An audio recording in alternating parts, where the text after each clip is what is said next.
Hi friends, ARD ಗ್ರೂಪ್ಸ್ಗೆ ಸ್ವಾಗತ. ಇಲ್ಲಿ ನೋಡ್ರಿ, ನಮ್ಮಲ್ಲಿ ಒಂದು ಪೇರು ಗಿಡ ಇತ್ತು. ಫುಲ್ ದೊಡ್ಡದಾಗಿತ್ತು ರೀ ಪಸಂದ. ನಾ ಈಗ ಕಾಯಿ ಆಗೋದಿಲ್ಲ ಅಂತೇಳಿ ಎಲ್ಲ ಕಟ್ ಮಾಡೀನಿ ರೀ. ಇಲ್ಲಿಗೆ ಹೆಚ್ಚಿ ನೋಡ್ರಿ, ಹೆಂಗೆ ಚಿಕ್ಕೈತೈತೆಲ್ಲ. ಹಿಂಗೆ ಒಮ್ಮೆ ಕಾಯಿ ಆಗಿದ್ನ ಅಂತಂದ್ರೆ ಕಟ್ ಮಾಡ್ಬೇಕು ರೀ. ಕಾಯಿ ಫುಲ್ ಆಕೈತಿ, ಅದು ಚಿಕ್ಕ ನೋಡ್ತೀರಿ. ನೋಡ್ರಿ, ಇಲ್ಲಿ ಐತಿ ಕಾಯಿ. ಇಲ್ಲಿ ನೋಡ್ರಿ,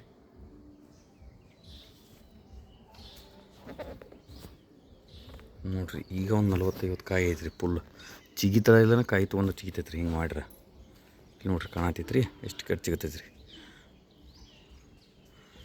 ಅದಕ್ಕೆ ಏನು ಮಾಡ್ಬೇಕು ರೀ, ಒಂದು ಕಾಯಿ ಆತಂದ್ರೆ ಮತ್ತು ಚಿಗಿತಳ ಕುಡಿ ಕಟ್ ಮಾಡಿರಿ ಅಂದ್ರೆ ಮತ್ತೆ ಕೆಳಗೆ ಚಿಗಿತೈತಿ, ಪ್ಲಸ್ ಕಾಯಿ ತೊಗೊಂಡು ಹೇಳ್ತೈತಿ. ಹಿಂಗಾದ್ರೆ ಕಾಯಿನೂ ಭಾಳ ಆಕೈತಿ ರೀ. ಗಿಡ ಎತ್ತರ ಆಗಂಗಿಲ್ಲ, ತೆಳಗ ನಿಂತು ಕಾಯಿ ಹರಿಬೋದು ಬೇಕಾದಂಗೆ.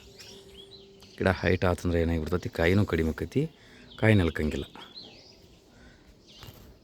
ಹಂಗಟ ನಮ್ಮ ಚಾನಲ್ ಸಬ್ಸ್ಕ್ರೈಬ್ ಮಾಡಿರಿ, ಪಕ್ಕದಲ್ಲಿರೋ ಬೆಲ್ ಐಕನ್ನ ಕ್ಲಿಕ್ ಮಾಡಿರಿ.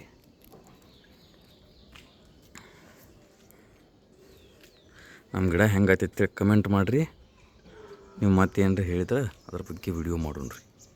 ನಿಮ್ಗೆ ಯಾವ್ದು ಬೇಕು ಹೇಳ್ರಿ, ಸಾಧ್ಯ ಆದ್ರೆ ಮಾಡೋಣ.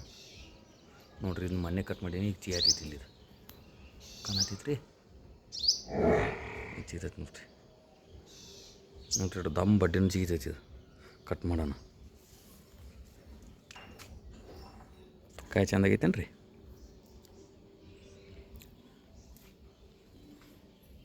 ಇದಕ್ಕೆ ನಾವು ಗೊಬ್ಬರ ಹಾಕಿಲ್ಲ, ಏನೂ ಇಲ್ಲ ರೀ. ಬರೀ ನೀರು ಒಂದು 8 ನಿಮಿಷಕ್ಕೆ ನೀರು ಬಿಡ್ತೀವಿ. ಹೂವಿನ ಗಿಡಗಳದಾವ್ರಿ ಮಗ್ಗಲು. ಅದರಿಂದ ಪೋಷಕಾಂಶದಿಂದ ಇಷ್ಟು ಬೆಳೆದೊಟ್ಟೈತಿ ಗಿಡ.